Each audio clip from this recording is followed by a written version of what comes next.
Capítulo 13 – O Império Romano e seus desvios. Reportando-nos ainda às conquistas romanas antes da chegada do Senhor para as primeiras florações do cristianismo, devemos lembrar o esforço despendido pelas entidades espirituais junto das autoridades organizadoras e conservadoras da República, no sentido de orientar-se a atividade geral para um grande movimento de fraternidade e de união de todos os povos do planeta. Os pensadores que hoje sonham a criação dos Estados Unidos do mundo sem os movimentos odiosos das guerras fratricidas podem sondar os desígnios do plano invisível naquela época. A Grécia havia perscrutado, na medida do possível, todos os problemas transcendentes da vida. Nas suas lutas expiatórias, transferir as suas experiências e conhecimentos para a família romana, então apta para as grandes tarefas do Estado. À força de educação e de amor, poderia esta última unificar as bandeiras do orbe, criando um novo roteiro à evolução coletiva e estabelecendo as linhas paralelas do progresso físico e moral da humanidade terrestre. Todos os esforços foram despendidos nesse particular pelos emissários do plano invisível, e a prova desse grandioso projeto de trabalho unitário é que a obra do Império Romano foi das mais primorosas em matéria educativa, com vistas à organização das nacionalidades modernas. O próprio instinto democrático da Inglaterra e da França, bem como as suas elevadas obras de socialização, ainda representam frutos da missão educativa do Império no seio da humanidade. O caminho dos romanos ficou juncado de semente e de luzes para o porvir. A realidade, contudo, é que, se os mensageiros do Cristo conseguiram a realização de muitos planos generosos no seio da comunidade de então, não podiam interferir na liberdade isolada da grande maioria dos seus membros. Em breve, os abusos da autoridade e do poder embriagavam a cidade valorosa. Toda a sede do governo parecia invadida por uma avalanche de forças perversoras das mais baixas esferas dos planos invisíveis. A família romana, cujo esplendor espiritual conseguiu atravessar todas as eras, iluminando os agrupamentos da atualidade, parecia atormentada pelos mais tenazes inimigos ocultos, que aos poucos lhe minaram as bases mais sólidas, mergulhando-a na corrupção e no extermínio de si mesma, dada a ausência de vigilância de suas sentinelas mais avançadas. Denso nevoeiro obscurecia todas as consciências, e a sociedade alegre e honesta, rica de sentimentos enobrecedores, foi pasto de crimes humilhantes, de tragédias lúgubres e miserandos assassínios. As classes abastadas aproveitavam a pletora de poder, instalando-se no carro da opressão, que deixava atrás de si um rastro fumegante de revolta e de sangue. Os Gracos, filhos da veneranda Cornélia, são quase que os derradeiros traços de uma época caracterizada pela administração enérgica, mas equânime, cheia de honestidade, de sabedoria e de justiça. Depois de Caio, assassinado no Aventino, embora se fizesse supor um suicídio, instala-se definitivamente um regime de quase completa dissolução das grandes conquistas morais realizadas.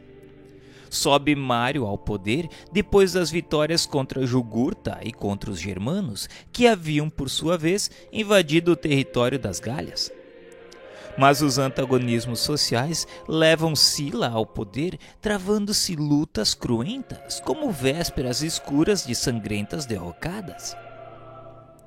Em seguida surge Pompeu e a Revolução da Catilina, muito conseguindo a prudência de Cícero em favor da segurança da cidade. Verifica-se logo após o primeiro triunvirato, com a política maneirosa de Caio Júlio César, que se alia a Pompeu e Crasso para as supremas obrigações do governo. As citações históricas, todavia, desviariam os objetivos do nosso esforço. Nossa intenção é mostrar que o determinismo do mundo espiritual era o do amor, da solidariedade e do bem. Mas os próprios homens, na esfera relativa de suas liberdades, modificaram esse determinismo superior no curso incessante da civilização. Os generais romanos podiam conquistar a ferro e fogo, desviando-se dos objetivos mais sagrados de seus deveres e obrigações, levando aos outros povos, pela força das armas, os liames que somente poderiam utilizar com a sua cultura e experiência da vida. Mas seus atos originaram os mais amargos frutos de provação e sofrimento para a humanidade terrestre. E é por isso que, em sua quase totalidade, entraram no plano espiritual, seguido de perto pelas suas numerosas vítimas, entre as vozes desesperadas das mais acerbas acusações.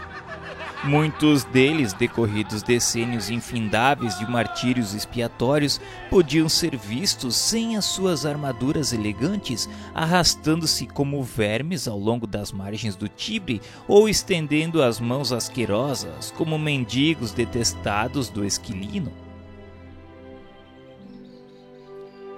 Terminados os triunviratos, eis que ia cumprir-se a missão do Cristo depois de instalados os primeiros Césares do Império Romano. A aproximação e a presença consoladora do Divino Mestre no mundo era motivo para que todos os corações experimentassem uma vida nova, ainda que ignorassem a fonte divina daquelas vibrações confortadoras. Em vista disso, o governo de Augusto decorreu em grande tranquilidade para Roma e para o resto das sociedades organizadas do planeta. Realizam-se gigantescos esforços edificadores ou reconstrutivos. Belos monumentos são erigidos. O espírito artístico e filantrópico de Atenas revive na pessoa de Mecenas, confidente do imperador, cuja generosidade dispensa a mais carinhosa atenção às inteligências estudiosas e superiores da época, quais Horácio e Virgílio, que assinalam, junto de outras nobres expressões intelectuais do tempo, a passagem do chamado século de Augusto, com as suas obras numerosas. Mas depois de Augusto, aparece à barra da história a personalidade disfarçada e cruel de Tibério, seu filho adotivo, que vê terminar a era de paz, de trabalho e concórdia com o regresso do Cordeiro às regiões sublimadas da luz. É nesse reinado que a Judéia leva a efeito a tragédia do Gólgota, realizando sinistramente as mais remotas profecias. Não obstante o seu compassivo e desvelado amor, o Divino Mestre é submetido aos martírios da cruz por imposição do judaísmo, que lhe não compreendeu o amor e a humildade.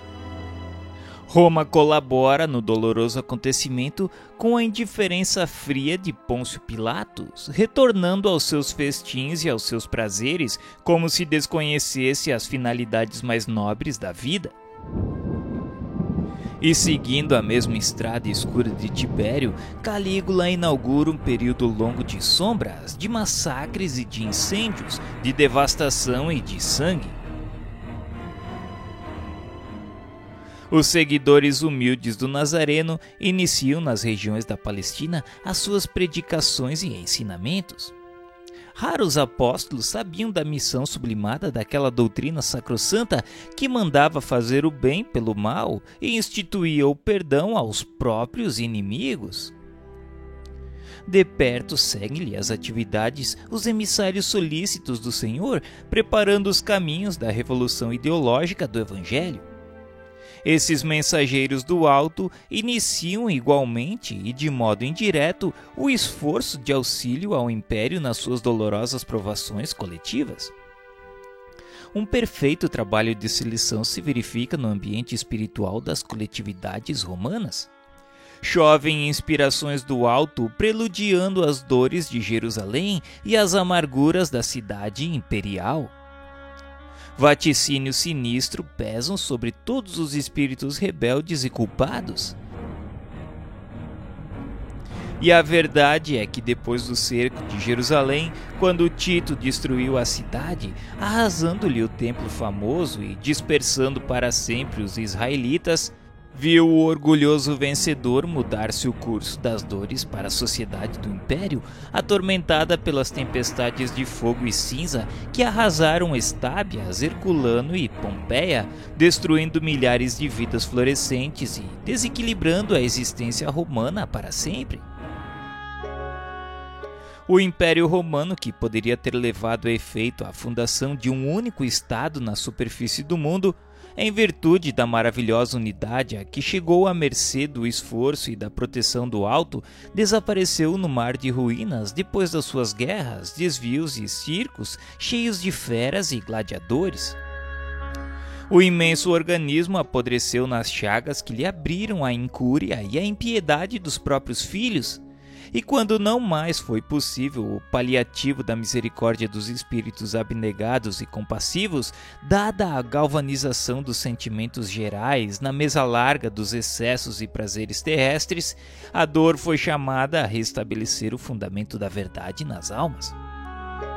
Da orgulhosa cidade dos imperadores não restaram senão pedras sobre pedras. Sob o látigo da expiação e do sofrimento, os espíritos culpados trocaram a sua indumentária para a evolução e para o resgate no cenário infinito da vida. E enquanto muitos deles ainda choram nos padecimentos redentores, gemem sobre as ruínas do Coliseu de Vespasiano os ventos tristes e lamentosos da noite.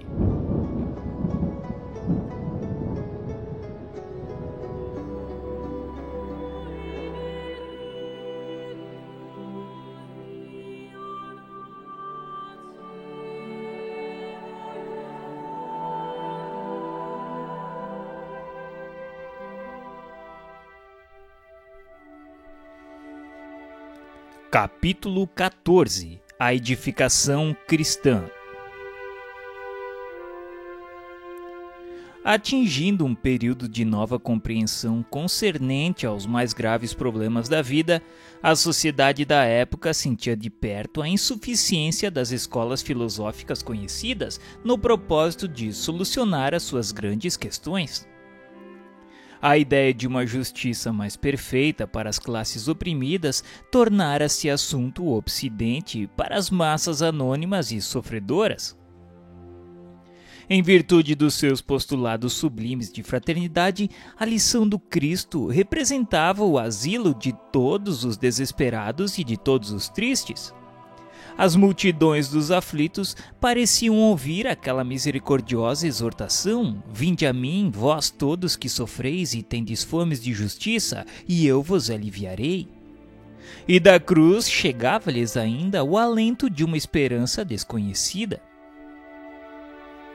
A recordação dos exemplos do Mestre não se restringia aos povos da Judéia, que lhe ouviram diretamente os ensinos imorredouros. Numerosos centuriões e cidadãos romanos conheceram pessoalmente os fatos culminantes das pregações do Salvador. Em toda a Ásia Menor, na Grécia, na África e mesmo nas Gálias, como em Roma, falava-se dele e da sua filosofia nova que abraçava todos os infelizes, cheia das claridades sacrossantas do reino de Deus e da sua justiça. Sua doutrina de perdão e de amor trazia nova luz aos corações e os seguidores destacavam-se do ambiente corrupto do tempo pela pureza de costumes e por uma conduta retilínea e exemplar. A princípio, as autoridades do império não ligaram maior importância à doutrina nascente, mas os apóstolos ensinavam que por Jesus Cristo não mais poderia haver diferença entre os livres e os escravos, entre os patrícios e os plebeus, porque todos eram irmãos, filhos do mesmo Deus. O patriciado não podia ver com bons olhos semelhantes doutrinas. Os cristãos foram acusados de feiticeiros e heréticos, iniciando-se o martirológico com os primeiros editos de proscrição. O Estado não permitia outras associações independentes além daquelas consideradas como cooperativas funerárias, e aproveitando essa exceção, os seguidores do crucificado começaram os famosos movimentos das catacumbas. Na Judéia cresce então o número de prosélitos da nova crença. o hino de esperança da manjedoura e do Calvário espalha nas almas um suave e eterno perfume. É assim que os apóstolos, cuja tarefa o Cristo abençoara com a sua misericórdia, espalham as claridades da Boa Nova por toda parte, repartindo o pão milagroso da fé com todos os famintos do coração. A doutrina do crucificado propaga-se com a rapidez do relâmpago. Fala-se dela tanto em Roma como nas Gálias e no norte da África. Surgem os advogados e os detratores, os prosélitos mais eminentes buscam doutrinar, disseminando as ideias e interpretações. As primeiras igrejas surgem ao pé de cada apóstolo ou de cada discípulo mais destacado e estudioso. A centralização e a unidade do Império Romano facilitaram o deslocamento dos novos missionários, que podiam levar a palavra de fé ao mais obscuro recanto do globo sem as exigências e os obstáculos das fronteiras. Doutrina alguma alcançara no mundo semelhante posição em face da preferência das massas. É que o Divino Mestre selara com exemplos as palavras de suas lições imorredoras. Jesus foi o maior revolucionário de todas as épocas e não empunhou outra arma além daquelas que significam amor e tolerância, educação e aclaramento. Condenou todas as hipocrisias, insurgiu-se contra todas as violências oficializadas, ensinando simultaneamente aos discípulos o amor incondicional à ordem, ao trabalho e à paz construtiva. É por essa razão que os evangelhos constituem o livro da humanidade por excelência. Sua simplicidade e singeleza transparecem na tradução de todas as línguas da terra, prendendo a alma dos homens entre as luzes do céu ao encanto suave de suas narrativas. Nesse tempo, quando a guerra formidável da crítica procurava minar o edifício imortal da nova doutrina, os mensageiros do Cristo presidem a redação dos textos definitivos com vistas ao futuro, não somente junto aos apóstolos e seus discípulos, mas igualmente junto aos núcleos das tradições. Os cristãos mais destacados trocam entre si cartas de alto valor doutrinário para as diversas igrejas. São mensagens de fraternidade e de amor que a posteridade muitas vezes não pôde ou não quis compreender. Muitas escolas literárias se formaram nos últimos séculos dentro da crítica histórica para o estudo de elucidação desses documentos. A palavra apócrifo generalizou-se como o espantalho de todo o mundo. Histórias numerosas foram escritas. Hipóteses incontáveis foram aventadas, mas os sábios materialistas, no estudo das ideias religiosas, não puderam sentir que a intuição está acima da razão e ainda uma vez falharam em sua maioria na exposição dos princípios e na apresentação das grandes figuras do cristianismo. A grandeza da doutrina não reside na circunstância de o evangelho ser de Marcos ou de Mateus, de Lucas ou de João. Ela está na beleza imortal que se irradia de suas lições divinas, atravessando as idades e atraindo os corações. Não há vantagem nas longas discussões quanto à autenticidade de uma carta de Inácio de Antioquia ou de Paulo de Tarso, quando o raciocínio absoluto não possui elementos para a prova concludente e necessária. A opinião geral rodopiará em torno do crítico mais eminente, segundo as convenções. Todavia, a autoridade literária não poderá apresentar a equação matemática do assunto. É que portas adentro do coração, só a essência deve prevalecer para as almas, e em se tratando das conquistas sublimadas da fé, a intuição tem de marchar à frente da razão, preludiando generosos e definitivos conhecimentos. No trabalho de redação dos evangelhos, que constituem sem dúvida o portentoso alicerce do cristianismo, verificam-se nessa época algumas dificuldades para que se lhes desse o precioso caráter universalista. Todos os apóstolos do Mestre haviam saído do teatro humilde de seus gloriosos ensinamentos.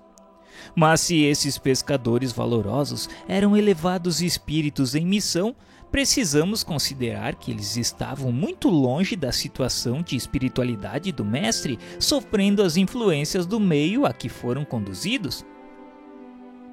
Tão logo se verificou o regresso do Cordeiro às regiões da luz, a comunidade cristã, de modo geral, começou a sofrer a influência do judaísmo, e quase todos os núcleos organizados da doutrina pretenderam guardar feição aristocrática em face das novas igrejas e associações que se fundavam nos mais diversos pontos do mundo. É então que Jesus resolve chamar o espírito luminoso e enérgico de Paulo de Tarso ao exercício de seu ministério. Essa deliberação foi um acontecimento dos mais significativos na história do cristianismo. As ações e as epístolas de Paulo tornam-se poderoso elemento de universalização da nova doutrina. De cidade em cidade, de igreja em igreja, o convertido de Damasco, com o seu enorme prestígio, fala do Mestre, inflamando os corações. A princípio, estabelece-se entre eles e os demais apóstolos uma penosa situação de incompreensibilidade, mas sua influência providencial teve por fim evitar uma aristocracia injustificável dentro da comunidade cristã nos seus tempos inesquecíveis de simplicidade e de pureza. Alguns anos antes de terminar o primeiro século, após o advento da nova doutrina, já as forças espirituais operam uma análise da situação amargurosa do mundo em face do porvir. Sob a égide de Jesus, estabelecem novas linhas de progresso para a civilização, assinalando os traços iniciais dos países europeus dos tempos modernos. Roma já não representa então para o plano invisível senão um foco infeccioso que é preciso neutralizar ou remover. Todas as dádivas do alto haviam sido desprezadas pela cidade imperial, transformada num Vesúvio de paixões e de esgotamentos. O Divino Mestre então chama aos espaços o Espírito João, que ainda se encontrava preso nos liames da terra, e o apóstolo, atônito e aflito, lê a linguagem simbólica do invisível. Recomenda-lhe o Senhor que entregue os seus conhecimentos ao planeta como advertência a todas as nações e a todos os povos da terra. E o velho apóstolo de Patmos transmite aos seus discípulos as advertências extraordinárias do Apocalipse. Todos os fatos posteriores à existência de João estão ali previstos. É verdade que, frequentemente, a descrição apostólica penetra o terreno mais obscuro. Vê-se que a sua expressão humana não pôde copiar fielmente a expressão divina das suas visões de palpitante interesse para a história da humanidade. As guerras, as nações futuras, os tormentos por vindouros, o comercialismo, as lutas ideológicas da civilização ocidental estão ali pormenorizadamente entrevistos. E a figura mais dolorosa ali relacionada, que ainda hoje se oferece à visão do mundo moderno, é bem aquela da Igreja Transviada de Roma, simbolizada na besta vestida de púrpura e embriagada com o sangue dos santos. Reza o Apocalipse que a besta poderia dizer grandezas e blasfêmias por 42 meses, acrescentando que o seu número era 666.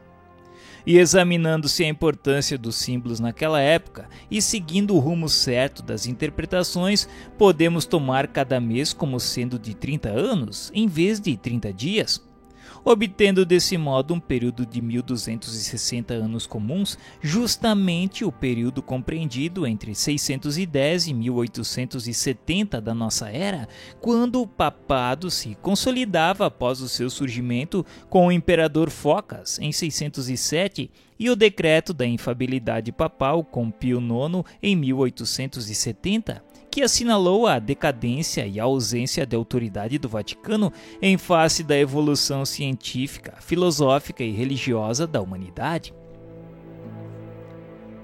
Quanto ao número 666, sem nos referirmos às interpretações com os números gregos em seus valores, devemos recorrer aos algarismos romanos em sua significação por serem mais divulgados e conhecidos. Explicando que é o sumo pontífice da Igreja Romana quem usa os títulos de Vicarivis Generalis Dei in Terris, Vicarivis Filii Dei e de Vex Cleri, que significam Vigário geral de Deus na terra, Vigário do Filho de Deus e Príncipe do clero. Bastará ao estudioso um pequeno jogo de paciência, somando os algarismos romanos encontrados em cada título papal, a fim de encontrar a mesma equação de 666 em cada um deles. Vê-se, pois, que o Apocalipse de João tem singular importância para os destinos da humanidade terrestre. Mas voltemos aos nossos propósitos, cumprindo-nos reconhecer nos evangelhos uma luz maravilhosa e divina que o escoar incessante dos séculos só tem podido avivar e reacender. É que eles guardam a súmula de todos os compêndios de paz e de verdade para a vida dos homens, constituindo o roteiro de luz e de amor, através do qual todas as almas podem ascender às luminosas montanhas da sabedoria dos céus.